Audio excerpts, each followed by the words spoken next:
3 lives, 3 worlds. Lotus steps, wherever step goes, lotus blooms. Metamorphosis. Chapter 11, Book 1. Since Chanshan Courtyard was adjacent to the Songhe Courtyard of the Empress Dowager, it was heavily fortified, so Su Ji was a little surprised when he saw Ji Mingfeng outside Qingyu's house. At this time, it was unlikely that Prince Ji would be able to enter through the heavily protected courtyard gate, and most of the time, he would jump over the wall. Although the Imperial Master is not a gossip, he is a person with very rich association skills. When he saw Ji Mingfeng from a distance, he remembered that Princess Hongyu had been visiting Lichuan, where Prince Ji was in charge for more than a year. In the afternoon, when the Third Highness summoned him from the Emperor's side and asked him to help lure Li Xiang away, he heard that Princess Hongyu is indeed ill. Obviously, Prince Ji came here at Starry Night not because he was drunk and went astray, but maybe to visit a doctor. But breaking into the boudoir of an unmarried princess late at night was not what a gentleman should do, so Prince Ji was silent for a moment in front of the Imperial Master. The Imperial Preceptor nodded to Prince Ji with a noble demeanor. "Young Master is standing here. I'm afraid you can't see anything, right?" The Imperial Preceptor reminded him again in a masterful manner, if the prince is worried about being discovered by the general as he approaches, there is no need. He knew it when you and I first stepped into this courtyard. If he doesn't react, it means he doesn't care. Then it actually makes no difference whether you stand close or far away. According to me, if you want to take a serious look at the Ruby Princess, you might as well stand closer. Ji Shixi looked at the Imperial Preceptor suspiciously but warily. "I came to see Hongyu." "So, Imperial Preceptor, you are a Taoist priest. Why did you break into Hongyu's boudoir late at night?" "Don't tell me. You won't be at ease either." "She came to visit her." On the face of the Imperial Master, he maintained the noble demeanor of, "I am a master and don't care about ordinary people like you," but in his heart he rolled his eyes to the sky. "You also know that I am a Taoist priest." But the Imperial Master just nodded to Prince Ji indifferently and said reservedly, "Young Master, don't mind. I'm just here to renew my mission to the General." The door of the wing is open, and so is the window. When the Imperial Master walked to the door, he heard the voice of His Highness the Third Highness. He said a word without beginning or end. "It's my fault. If you don't want to say it, just don't say it." The Imperial Master had never heard His Highness the Third Highness admit his fault to anyone in his life. He couldn't help but startled. The Third Highness in the room continued, "I just woke up not long ago.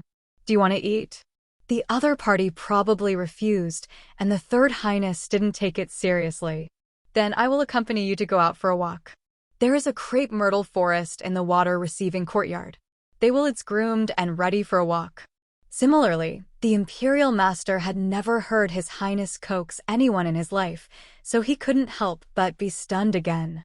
After being stunned, the Imperial Master was silent. He felt that this was not the time to go in, so he moved to the window. Then he heard a girl in the room finally respond, "I don't think anything will get better in the palace." The voice was a little soft and a little hoarse, as if she had cried, and she didn't sound very interested, as if she didn't want to. The way he talks. This should be Princess Hongyu, the Imperial Master thought to himself. Soon, the girl boldly added, "I want to be alone, right here, not going out. This is a banishment order." The Imperial Master's eyelids twitched, and he secretly admired this little princess for having the courage to take the initiative to issue an eviction order to His Highness. She was the first person he had known in his life. There was a moment of silence in the room. After a moment of silence, His Highness the Third Prince slowly said, "Are you driving me away?" The princess seemed to hesitate for a moment. And finally said without confidence, "Just for a moment." "A while." The princess continued without confidence, "Just for a little while." His Highness the Third Prince calmed down and said, "You look like this, and you still want to be alone, even for a short time. Do you think I can agree to it?" The Imperial Master felt that he had heard a hint of kindness and couldn't help but rub it. "Ear." The princess replied weakly, "I can't agree." His Highness the Third Prince suggested, "Go to the street." The princess was obviously stunned for a moment, What? The Third Highness explained. Tonight is the Qiao Qiao festival, and the streets should be very lively. Don't you love the excitement? Such a patient His Highness made the Imperial Master rub his ears suspiciously. After a while, the princess responded softly. There should be many girls doing begging sessions. She seemed to be attracted by this suggestion. Will? His Highness the Third Prince said calmly. Yes, it will be very interesting. The princess hesitated again, but the Emperor's cousin doesn't allow me to leave the palace. At the Third Highness seemed to be in disbelief. Why did you tell him? The princess was very frustrated, but if I don't tell him, he might be discovered. If that happens, what should I do?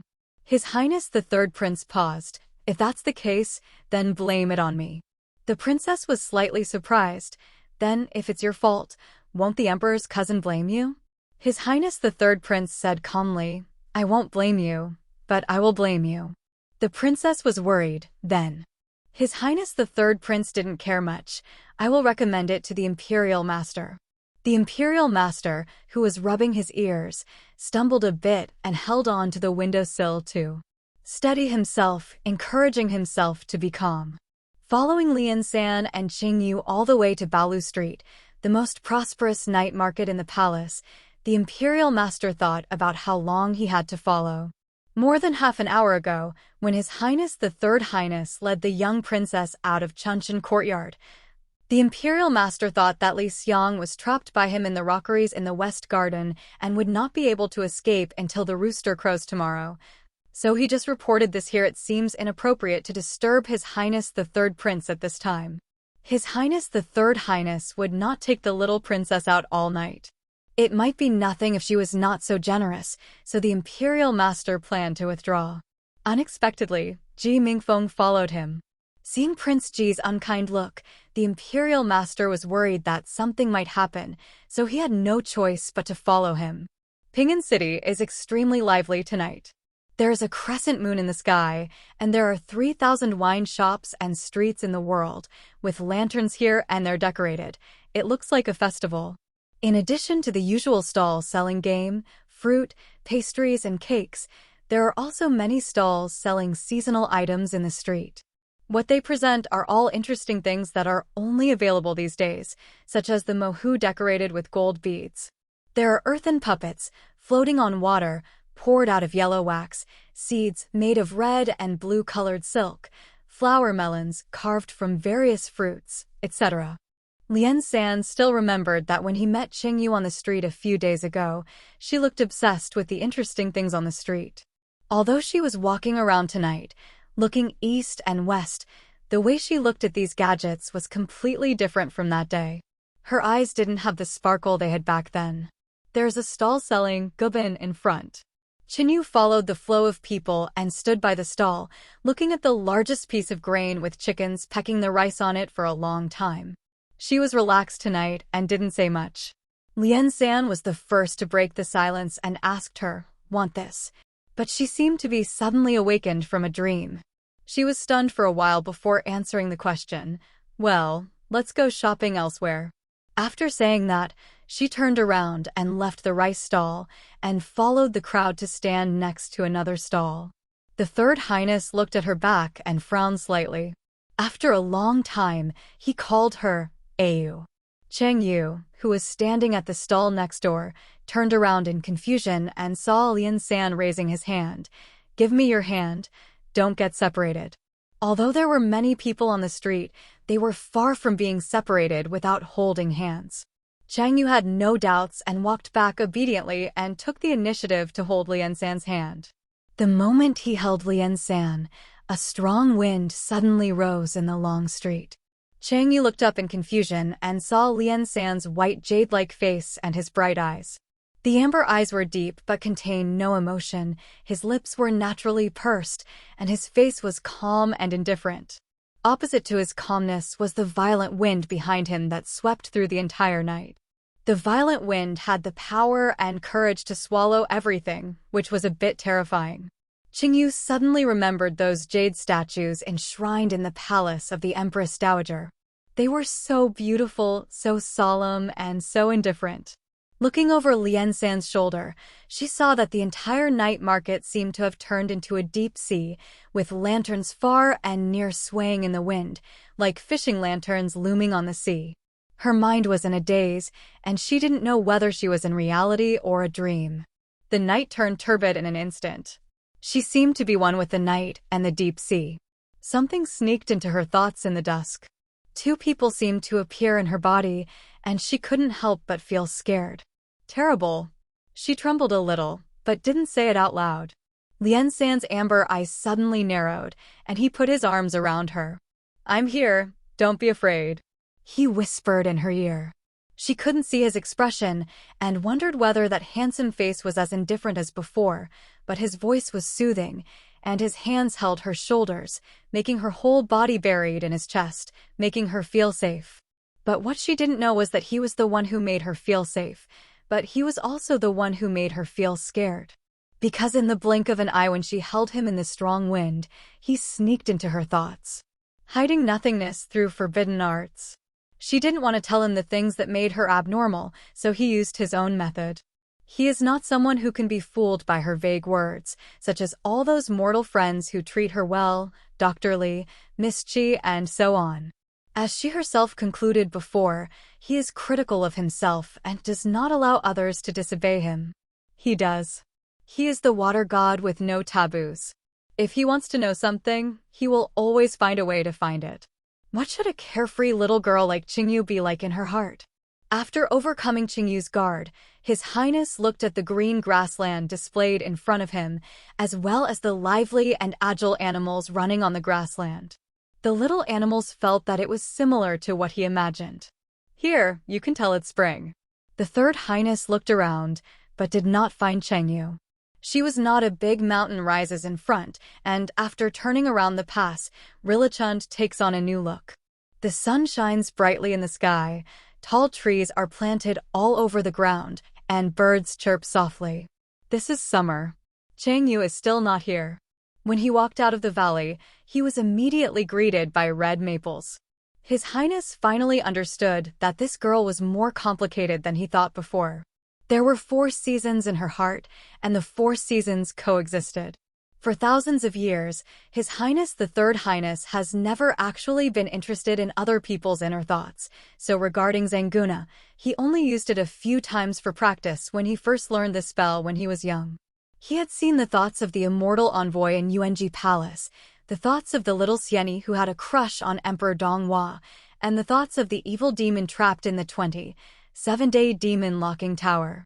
Overcoming their mental defenses is the biggest difficulty, but once they overcome that mental defense, even the most cunning evil demon can always find their true self in their hearts immediately. Compared to Chengyu, their mental defenses are more difficult to break through. It seems that all their will is used to build that high wall to protect others. As for Chengyu, her mental defense was too good to break through. However, behind that perfunctory wall of mental defense, she traced the 4 seasons to hide herself. The existence of mental defense is to guard against others, just like those people Lian San had seen with Zangutan, but Chengyu's mental defense seems to be to guard against herself. The Third Highness walked through the autumn scenery in front of him and saw a long river on the bald mountain. Walking through the bald mountain, he saw white snow covering the yellow sand. This kind of desolation is even more bleak than the snow-capped mountains. Such scenery is really not the same as Chengyu, but this was indeed the scene in her mind. There is still no jade here. The Third Highness stood by the frozen river for a long time and whispered, "Ayu." He couldn't find her. This was her royal land, so she could only let her find him. When his voice dispersed into the wind, the scenery of the 4 seasons disappeared instantly, and the night market, which was just like tonight in the real world, slowly spread out in front of his eyes like a long painting. He finally saw Chengyu. She might not be on guard against him, so her subconscious allowed him to see her true inner state at this time. She stood alone on the long street. The street was still the same street, the lanterns were still the same, and the festival stalls were still the festival stalls, but the crowds of people had no idea where they had gone, and she was the only one on the whole long street. "It's a holiday today," she whispered while rubbing her hands against the cold. Yes, it was not summer at this time. While she was rubbing her hands, a north wind blew up, and fine snow drifted in the night sky. Oh, it's the Qiqiao festival, she chattered to herself as she walked. What are we going to do during the Qiqiao festival? Yes, we have to set up a colorful building at home and offer mahora, flowers, melons, wine, food, and then I sit with my parents and pray for skills. She babbled, begging for skills. Speaking of which, my mother's hands are very skillful. The dragonfly's hands are better than my mother's. She suddenly stopped. The wind seemed to become a tangible thing as she stopped. And a voice suddenly sounded from the lantern swaying in the snow. The voice warned her almost sharply, "Don't think about it, you can't think about it. It's her subconscious." Lian San saw Chengyu with her head lowered, covering half of her face with cold red hands. She didn't speak for a while, but she seemed to have followed the warning. When she took steps again, she started talking to him about something else. Her eye circles were red, her nose was red, and her voice was trembling as she spoke. The topics were very wild, and there was no trace of sadness. One moment it was the calligraphy and painting in Ju Jin's room, the other moment it was Li Xiang's cooking skills, and the next moment it was Yao Huang. During the flowering period, it suddenly turned into Li Muzhou's medicinal garden. But she didn't talk for long. When the north wind blew out the lanterns on the street, she hugged her legs and squatted down. He tried to get closer to her and heard her weak cry, "I don't want to think about all the people who left me. Dad, Mother, Dragonfly, don't even want to remember. Don't let me think of it, please. Don't let me think of it, Wawor." The voice contained despair, depressing loneliness and pain. Liansong never thought that it would be Chengyu's voice. He only remembered her simplicity and innocence. Her happiness was only due to trivial things, and her worries were all due to trivial things. She was obviously 16 years old, but she was like a child who would never grow up and never understood the pain of this world. The sufferings of ordinary people are nothing more than the 8 sufferings of birth, old age, illness, death, resentment and hate, separation from love, failure to seek, and excess of the 5 Eans. The Third Highness was born as an immortal and has never suffered the suffering of mortals. Relying on his innate wisdom, he has long understood why mortals are trapped in these 8 sufferings, but he really cannot empathize with them. So tonight, even when he saw Chenyu crying in her nightmare, he knew that there was pain sealed deep in her heart, but he didn't think it was a big deal. He is a transparent god. Looking at the confusions of mortals, he inevitably feels that they are not worth mentioning. The suffering in this world is completely empty. His eyes were fixed on Chenyu, watching her squatting alone in the snowy night, suffering from the confusion in her heart, like a small and fragile epiphyllum that was bullied by the cold wind and had to close all its petals, but still cannot stop the raging cold wind. He understood in his heart that Chengyu's pain, no matter what kind of pain it was actually no different from the pain of epiphyllum, which was unable to withstand the cold wind. But at this time, he did not feel that the pain was ridiculous or unworthy of mention. He saw her tears rolling down on the ground. She cried very sadly, but those tears seemed not to be soaked in the mud, but sank into his heart. He couldn't think about whether it was also a kind of emptiness. Her tears were so real. When they melted into his heart, he felt warm. He had never experienced anything like this. He was stunned for a while, and finally he stretched out his hand. The moment he stretched out his hand, the snowy night in front of him suddenly disappeared, and the desert in winter, the red maples in autumn, the green trees in summer, and the green grass in spring passed quickly by him. After passing through the 4 seasons in her heart, he finally returned to the summer night in this world. In this summer night of this world, she was still lying in his arms obediently, and her left hand was still in his palm. Holding it with a soft white hand is like holding a white snow tower in the rain, plump but fragile. He let go of her, but her fingers tightened around him. She raised her head and looked at him confusedly. His fingers were wrapped around hers, like wisteria wrapped around a green pine, a gesture of complete dependence. Of course he knew that she was just relying on him, and she was frightened, but he seemed unable to restrain his free hand from touching the top of her raven-feathered hair. When she tried to move again, he took him into his arms. "Don't be afraid," he stroked her hair and comforted her warmly. "The wind has stopped, it's okay." The wind did stop, the lights on both sides of the long street dimmed, and pedestrians started to bustle again. She leaned on his shoulder and placed her right hand on his chest, slightly left of the center of the sternum where the heart is. She looked up at him in surprise and murmured strangely, "Brother Lian-san, your heart is beating so fast." He took a step back almost immediately, and her palm fell. She stumbled, looked at her fingers in confusion, and then looked at him. "Brother Lian-san, what's wrong with you?" "Nothing," he denied quickly.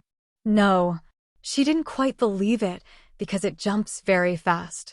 There was a sudden sound in the alley ahead, and colorful fireworks rose into the sky. Tangqi turned his head and took a look, but because he was more concerned about Lian-san, he only took a look and returned his gaze to him. But she saw him turning sideways to avoid her. She couldn't see his face from this angle, but she could only hear him saying nonchalantly, "You like to watch fireworks, let's take a closer look." After that, he quickly walked towards the entrance of the alley. Tangqi chased after him worriedly. "No, Brother Lian-san, please don't change the subject. Your heart is beating so fast. Are you sick?" The Imperial Master and Prince Ji followed Lian-san and Chengyu at some distance. Because there was a section of noisy crowd in between, they could not hear what they were saying. The Imperial Preceptor had figured out on the way here that Lian-san and the little princess must have an unusual relationship, but the Imperial Preceptor didn't think too much about it. When the wind picked up just now, there was too much traffic ahead, so they found an old willow tree and stood for a while. Ji Shitsi sat on the tree with his knees bent. He drank a bottle of wine from nowhere and drank the wine in sips. Prince Ji drank half a bottle of wine and suddenly asked the Imperial Master, "Doesn't the general dislike Au?" The Imperial Master was silent for a moment and asked, "Are you looking for me to discuss emotional issues?" Prince Ji acquiesced. The Imperial Preceptor is a bit doubtful about life. According to popular stories in recent years, all Imperial Preceptors will bring disaster to the country and the people, either by colluding with the Imperial concubine and killing the Emperor, or by colluding with the Imperial concubine and her father and killing the Emperor. Imperial teachers usually do such important things. No national advisor who does important things would serve as a relationship counselor for others, not even for a noble concubine. The Imperial Master did not reply to him and rejected the question. Ji Shitsi drank the wine in sips and asked for a long time, "Am I late?" The Imperial Master was a little curious. "Why are you so late?" Prince Ji didn't reply to him either. While they were talking, the strange wind had stopped, and the Imperial Master knew exactly who caused this wind. The moonlit night is a world of three.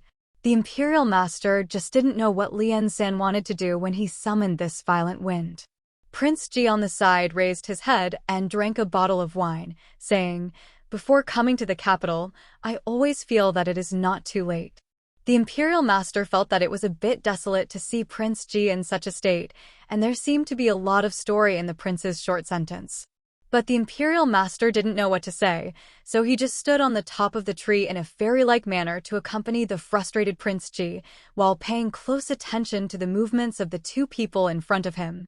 In front of them, His Highness the Third Prince led the little princess away from the crowded long street, past a cheese shop, a meat shop, and a tea house, and then they went around an alley decorated with lights.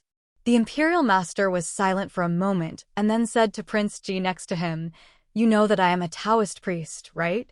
The slightly drunk Prince Ji couldn't understand why the Imperial Master asked such a question and looked ahead blankly without answering. The National Master didn't mind and said to himself, "When I'm not using magic, I don't really know the way." Prince Ji still didn't answer. The Imperial Master continued, "My lord, have you ever visited a brothel since you came to the capital?" Prince Ji finally showed some expression on his face. Prince Ji said. The Imperial Master said, "There are 3 most famous flower streets in the capital. Sai Lane, Baiwa Street, and Liuli Lane are all places where flowers gather. Baiwa Street and Liuli Lane seem to be nearby. Prince Ji, duh. The Imperial Master said to himself in a voice that could only be heard by himself. However, I have never seen the late Emperor take a girl to go shopping in the Flower Street. The Imperial Master, who did not know the way, tilted his head towards Prince Ji uncertainly. Do you think the alley that the general led the little princess into just now is Liuli Lane, one of the 3 flower streets? The Imperial Master did not wait for Ji Shixi's answer. As soon as the words Liuli Xiang came to the ground, Ji Shixi looked stern and immediately flew up and followed the alley over the eaves and walls. Although the Imperial Master is not good at romance, he has served such a late emperor, so he actually knows everything. The Imperial Master, who knew everything, felt that he could understand Prince Ji, but he suddenly remembered that he was not on Prince Ji's side, but on the side of His Highness. The Imperial Master suddenly shuddered and quickly followed him. His Highness the Third Prince indeed led the princess into Flower Street. The two of them not only entered Flower Street, but also entered a brothel. Visiting brothels from time to time is actually a daily routine for His Highness the Third Highness and the princess. But when the national teacher encountered the scene for the first time, he couldn't help but feel collapsed. The Imperial Master felt that Prince Ji must also have collapsed, because he watched helplessly as the prince chased the two of them all the way, almost falling off the wall of Quailview several times. This made the Imperial Master feel sympathetic. Chang Yu was sitting on an elegant little bamboo building facing Bai Yuchuan in Kuailu Garden, listening to the famous song, Haiqing Takes the Swan, by Pipa Fairy Jean Sanyang. She didn't feel that there was anything wrong with sitting in a brothel wearing a dress. Wrong. Just now she and Lian San were watching the fireworks in Liuli Lane. When she raised her head, she noticed the plaque on the house nearby. She saw the 3 characters, Kwai Green Garden, painted in gold on the Nanma plaque. She suddenly remembered that in Kwai Green Garden there was a flower girl named Jean Sanyang who was the best at playing the pipa, so she asked Lian San. And unexpectedly Lian San was brought in. She had been a little absent-minded tonight. For example, when she was on the street just now, she looked at the festival stalls with interest on her face, but her mind was not there. Another example was this time, listening to the sonorous sound of the pipa. She should have been concentrating, but she still couldn't help but focus on the pipa. New Year's Eve has always been a bleak time for her, let alone tonight. The seal has been released. She closed her eyes. Although she is not yet 17 this year, she is already at a marriageable age. In fact, she is not young. She is also smart and sharp, so she actually knows how others look at her. When they cooked at her, they all felt that she was an orphan with a high status. With the love of the Empress Dowager and the Empress Dowager, the word orphan branded on her head was nothing. Her life should be carefree and carefree. Bitter, living as freely and freely as she usually appeared in front of them. But she lost her father when she was 6 and her mother when she was 7. The word orphan was not just branded on her head so that people would know that Princess Hongyu was a loyal martyr. She was orphaned for the sake of the country. It's an honor. The word lonely was deeply engraved in her own heart. She knew what it was like to have no father or mother, and she knew how to feel when the family was reunited during the new year, but she could only kneel in the ancestral temple and face the 2 memorial tablets. Grievance and desolation. When she reached the age of 16, she was not carefree or worry-free. She actually understood why she was sad, what pain was, and why she was lonely. Then she met Dragonfly. She was not yet 16 when Dragonfly died for her in Nanrand ancient tomb. At such an old age, she could not bear her own death. Why did she regret, feel ashamed, and suffer from herself? In fact, I understand. It was such a good night on the Chinese Valentine's Day, but her heart was desolate on such a good night, and it was really difficult for her to be happy. But luckily, Lian San was by her side tonight. She had not thought about why it was a blessing for her to have Lian San by her side. She just felt that if someone had to stay with her tonight, that person must be Lian San so that she could have the peace at this moment. She didn't think about why. But tonight, since she opened her eyes and saw him in the spring courtyard, she thought that maybe he had been harsh, critical, and teasing to her as usual, but he put every word she said in his mind. In my heart. He didn't reject her tonight, not even once. Although he still looked indifferent, he treated her extraordinarily tenderly. Next to the still and deep Bayou River, there is a clear moon above and bright lights below. Colors enter the eyes and sounds reach the ears. It seems that you are in the most joyful place in the world. However, Qingyu does not feel this way at all. After 2 songs, he is swept away by the river.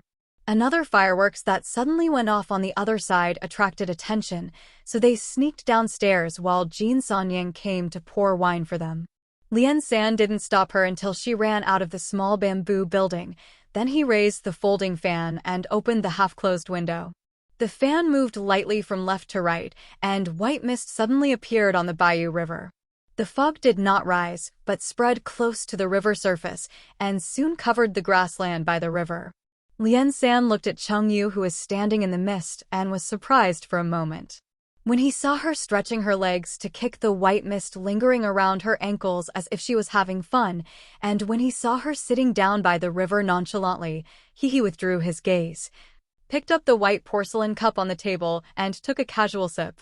Seeing Qingyu alone by the river, Prince Ji, who was squatting on a nearby beech tree, was about to fly down, but was narrowly stopped by the Imperial Master, who was also squatting on the same tree. The Imperial Preceptor's right hand held the Crown Prince's left arm, and the Crown Prince's unsheathed sword lay across the Imperial Preceptor's neck. The prince's eyes were very serious. This is the backyard of a brothel, and there are sometimes promiscuous children hanging around. It is inappropriate to bring a lady like her to the brothel, and it is even more inappropriate to leave her alone. The Imperial Master felt that it was a very serious wrong decision to follow His Highness out tonight, but it was obviously too late to retreat at this time. Lian San was probably acting so carelessly because he was following behind to clean up things. The Imperial Master looked at the domineering barrier in the shape of white mist surrounding the princess, which forced the father-in-law out of the land, and he wanted to scold her. If the prince is allowed to approach the princess, and he finds that he cannot enter the white mist no matter what, how should he explain this magical and mysterious phenomenon to the prince? Seeing that Prince Ji was about to use force, the Imperial Master couldn't think of any other way, so he had to make a trick to stop him. Prince Ji couldn't believe it, with an angry look on his face. You. The Imperial Master made another secret to silence the prince's voice. The world is finally at peace. The Imperial Master had a heart-to-heart talk with the immobile and speechless Prince Ji. I think the princess may want to be alone at this time. If you show up rashly like this, what should I do if she gets angry? Don't you think so? The speechless Prince Ji had no way to say otherwise. The Imperial Master continued to have a heart-to-heart talk with Prince Ji. You followed her all the way here. I think you were also worried about her, and it was not to annoy her, right? So I am helping you, Prince, the Imperial Master said earnestly. You go first, calm down. I will take care of the princess's safety, he murmured. I also need to calm down. After saying this, the Imperial Master squatted on a tree branch and began to think deeply. He thought about the relationship between His Highness the Third Prince and the princess. He is not blind either. His Highness the Third Prince behaves as if he really likes Qingyu. But the problem is that Lian San is not an ordinary person, he is a god. How can gods fall in love with mortals? According to legend, the earliest gods in the world who were born for this ancient universe of black sky and yellow earth actually had no 7 emotions or 6 desires. They transformed according to the sky just to establish the order of heaven and earth, making the 4 seasons go wrong, the sun and the moon shine, and all things harmonize. Education. Therefore, when lucid saints describe gods, they say, heaven and earth are unkind and treat all things as stupid dogs. For the first gods in this world, there was indeed no such thing as benevolence or unkindness. They looked at mortals the same as looking at tigers, leopards, insects, and the like. Mortals often think that they are a lot special and that they are many levels higher than tigers, leopards, and insects. In fact, it is just an illusion of mortals. When gods look at mortals, they look at tigers, leopards, and insects. When they look at tigers, leopards, and insects, they look at mortals. Although His Highness the Third Highness is a god born in later generations, his divinity is actually more similar to that of the ancient gods. The Imperial Master could not imagine that such a Third Highness could fall in love with a mortal. Imagine the Emperor falling in love with a lark across species? But the Imperial Master immediately thought of the Emperor's beloved concubine who had been roasted by Chengyu. Forget it, the Emperor was not a normal person. The Imperial Master felt at a loss. This kind of confusion is a kind of confusion in which both worldview and values are challenged. The orioles in the front garden of Kuailu Garden sing their sweet songs, cutting strings of silk strings, to sing all over the world. In the corner of the back garden where Jean Sanying lives alone, there is only a bamboo building, a flower house and a nursery, and the rest is blocked from entering the garden. A section of Baiyuchuan has a leisurely scenery and leisurely scenery. After the last firework across the Baiyu River withered in midair, Liansong got up and came down from the bamboo tower and came to the river bank. The fireworks have passed, but Qingyu is still lying on the grass on the shore, with his hands behind his head, staring blankly at the sky. There were only half an ice wheel and a few remaining stars in the sky, and the light clouds were as misty as tea smoke. In fact, there was nothing to see. He looked down at her for a while, then sat down next to her. She glanced at him sideways. He lay down next to her, just like her, resting his head on his hands and closing his eyes. "Are the fireworks good-looking just now?" he asked. She looked at the sky. "It's okay." "Okay." He still had his eyes closed. Chengyu loves to watch fireworks. But this is not actually her hobby, but the hobby of her mother, Princess Jing'an. After the death of a loved one, some people will subconsciously do what their loved ones do and love what their loved ones love in order to express their grief. This is the case with Qingyu. After the death of Princess Jing'an, she got into the habit of watching fireworks. Even the small firework sticks lit by children from rich families when they were playing on summer nights, she could watch so hard that she couldn't move. In fact, it doesn't matter whether it looks good or not, that's not what she was thinking about when she looked at it.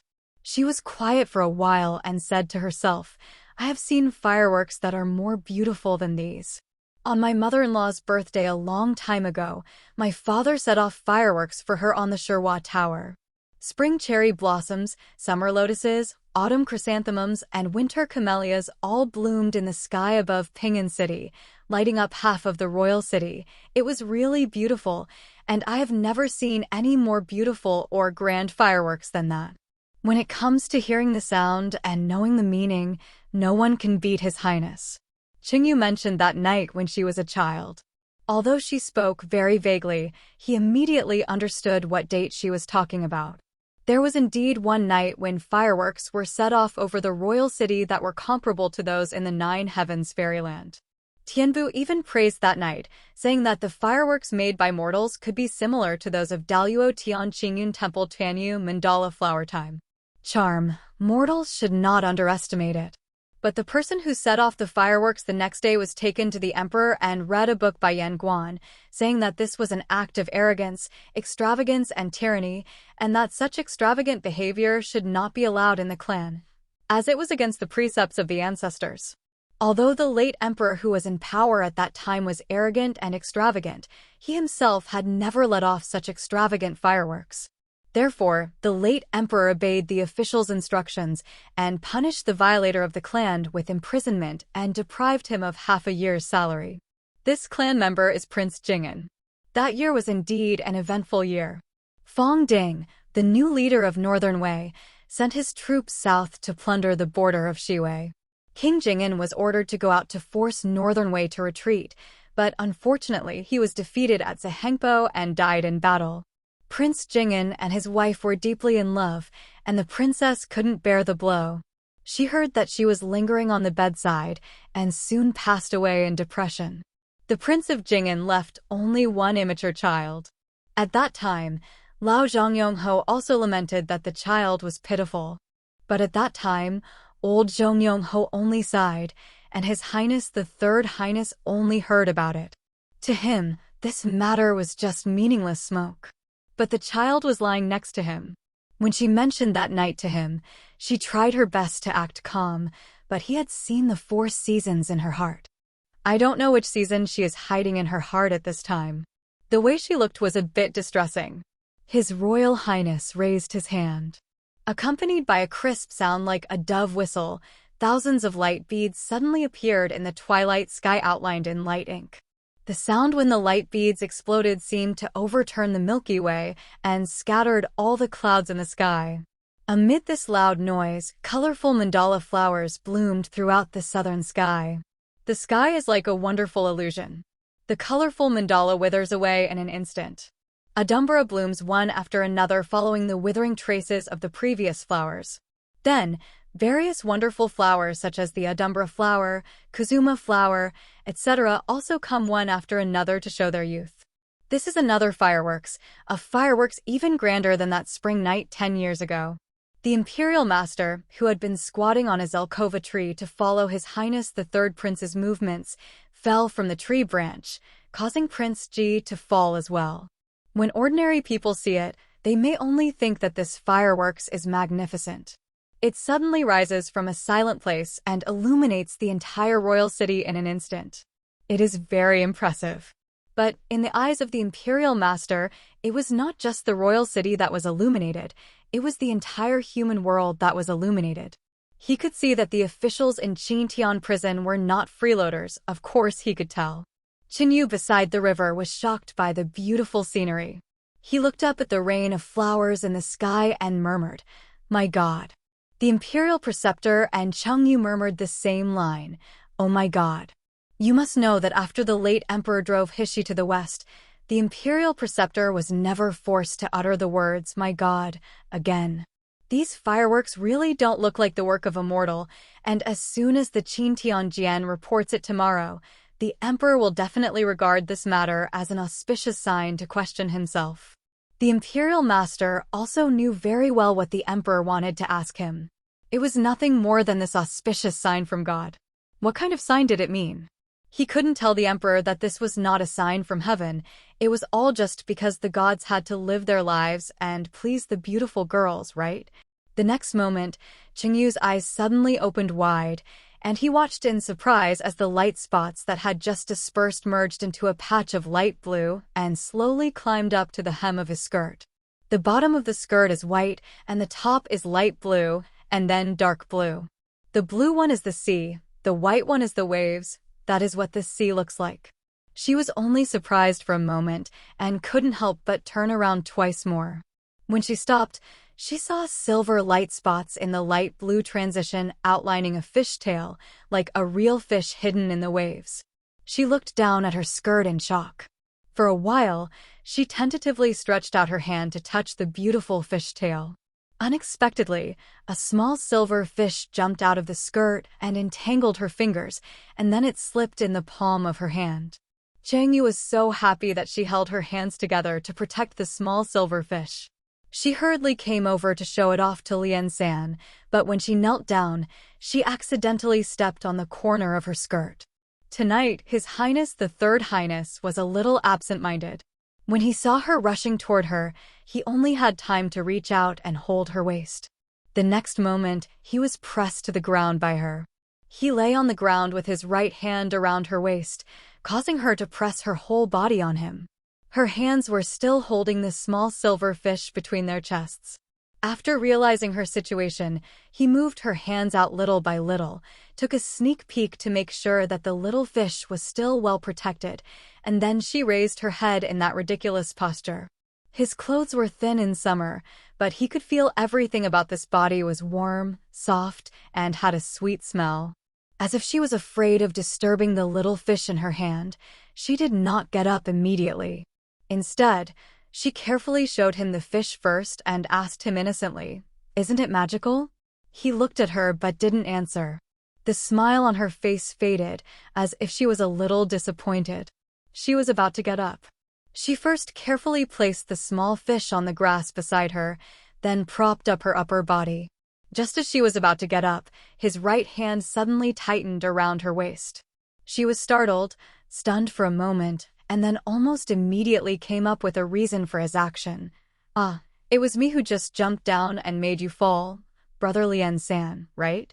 Did it hurt you? Didn't it touch your injury?" There were intense emotions rolling in his eyes, but he finally calmed down and answered her calmly, "No." She didn't quite believe it. Nonsense. But she didn't dare to move anymore. After thinking about it, she tentatively stretched out her hand in that position and touched him. The white fingers nervously crawled up to his shoulders little by little, touching and kneading with a touch of experimentation and extraordinarily gentleness. But it is this kind of temptation that seems like a fatal temptation. Her hands rubbed his shoulders, his shoulder blades, and accidentally touched the exposed side of his neck, like sparks touching that skin. He held back and did not move. She said worriedly, "Doesn't it hurt?"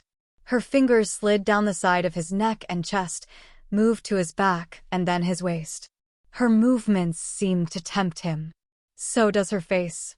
There was a thin layer of sweat on her forehead, which was caused by playing with those light spots just now, and her eyebrow bones and cheeks were also a little red.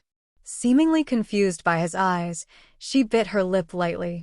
His teeth bit his lower lip, and his lips turned bright red in an instant. The eyebrows, eyes, lips, and the warm thin sweat were all close at hand. "It's stunning." His Highness's eyes darkened. He had always known that she was stunningly beautiful. He remembered the first time he saw her. During the spring season 2 years ago, he came back from a trip to the lake and suddenly encountered Shigyur. He saw an oil umbrella stall in a small pavilion next to the small ferry, so he walked into the pavilion. At that time, she was dozing off under her umbrella. He didn't pay much attention to her at first. When she woke up from her doze and stared at him, because of the burning eyes, he was distracted from the drizzle outside the pavilion and focused on her. On the body. It was windy and rainy outside the pavilion, but it was very quiet inside the pavilion. She raised her head slightly and looked at him. Although her face was still childish, it was really beautiful. He was startled. But at that time, he never thought that this face, this person, would one day make him so. What would it make him? When he raised his eyes, he caught her gaze. At that moment, his heart suddenly sank. Her movements tempted him, and her face also tempted him, but those eyes were extremely clear. A pair of extremely clear eyes, innocent, simple, and incomprehensible to the world. He suddenly pushed her away. Changyu was dumbfounded. Watching him stand up slowly and adjust his sleeves without saying a word, she instinctively felt that he was angry. He was angry again. It was common for him to be moody, which was actually quite scary, but she had never been afraid. What bothered her was that she had no idea what he was angry about, so she frowned slightly and asked him tentatively, "Did I hurt you, Brother Lian-san?" He was quiet for a while, then said calmly, "No." Then he turned and left. She almost instinctively pulled on his sleeve. "Then where are you going, Brother Lian-san?" He didn't turn around, and after a while, he asked an unexpected question. "You originally wanted to be alone tonight, but I've been with you for too long, and you must be bored." She was a little surprised. "I'm not bothered." She blurted out, grabbed his sleeves more tightly, and looked up at him with no expression on her face, as if she didn't understand. "Brother Lian-san, you left me alone." "Here, where do you want to go?" "I'm just going back upstairs to sit down." He stretched out his hand to untie her fingers from his. But she didn't let go of him. Her fingers tightened on his sleeves and she whispered, "You're the one who's annoyed." "What?" Lian-san didn't hear clearly. She suddenly raised her head and repeated loudly and aggressively, "I'm not annoyed, you are." His hand paused. She continued, "Because I didn't control myself tonight and was depressed all the time, so you're annoyed." He was indeed a little upset, and that upset was unfamiliar to him, but it was not because of her countless silences tonight, not because of the pain that she buried deeply but refused to show, nor because of her restrained sobs and tears. He knew why. He finally sighed, "It's not your problem." "It's not my problem, then whose problem is it?" She seemed genuinely confused, with that innocent look in her eyes again. She has always been innocent, a child raised by the flower demon in Shirwa Tower, who is not involved in worldly matters and has a little wisdom between her eyebrows. Now in her eyes, she is pure and innocent that others cannot learn from. At first, he liked her innocence. But lately, that look always made him angry. She blinked and asked him confusedly, "Brother Lenson, whose problem is that?" This made him even more angry, so he went back on his words and said coldly, "Yes, it's your problem." He just untied her hand, took back his sleeves, and prepared to go back to the bamboo tower for some quiet time. She suddenly raised her voice, "Don't leave." But that didn't stop him. I knew it was only 4 words, but her voice seemed unstable, and she said hastily, "No one will like me when I am sad, but I can't control it. Tonight He suddenly stopped and realized that she was about to cry. The instability of her voice was due to her efforts to suppress the sobs in her throat. The last adumbra flower withered in the sky, and the small light spots like fireflies on the banks of the white jade river also disappeared. The world has fallen into silence with only the clear moon shining in it, but there's a pipa playing on the small bamboo tower. In the suddenly quiet night, the tune is a bit somber. She spoke again, already suppressing her tears. "I know it bothers you that I don't say anything. You are right, it is indeed my problem."